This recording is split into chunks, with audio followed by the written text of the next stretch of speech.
Seth Rollins continued his tendency to accept any challenge to his World Heavyweight Championship on Monday's WWE Raw, defending against Jinder Mahal in the night's marquee matchup. Did the visionary successfully retain, or did the modern-day Mahal score the shocker of the century and put an end to Rollins' reign?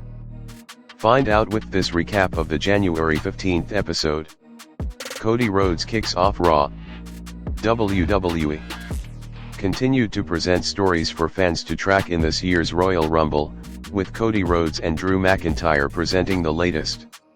Both men left the company and developed themselves as wrestlers and attractions before coming back to win the Men's Rumble match.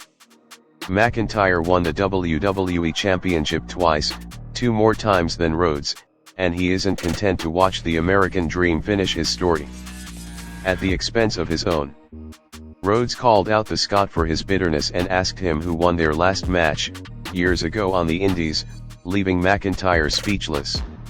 This was a great segment that established background between them, kept alive the narrative that Rhodes was responsible for bringing GUSO to Raw, with McIntyre suggesting he was simply keeping his enemies closer, and gave fans another thread to invest in come the Royal Rumble on January 27th.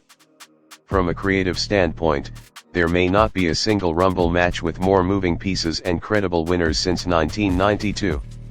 World Heavyweight Championship, Seth Rollins vs Jinder Mahal.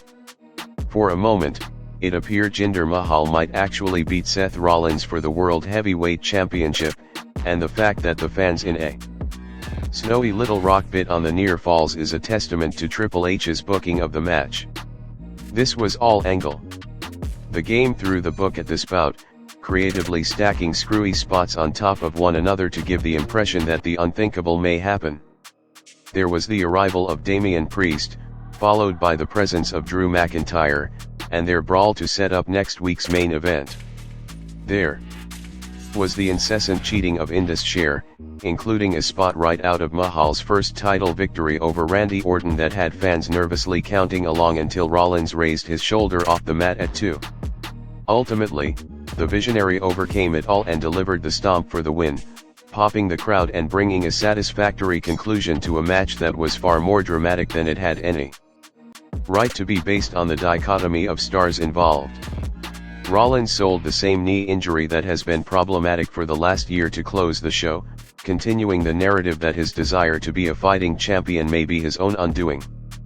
So let me know your opinion in the comment. Thanks for watching and don't forget to subscribe. See you soon with new video. Goodbye.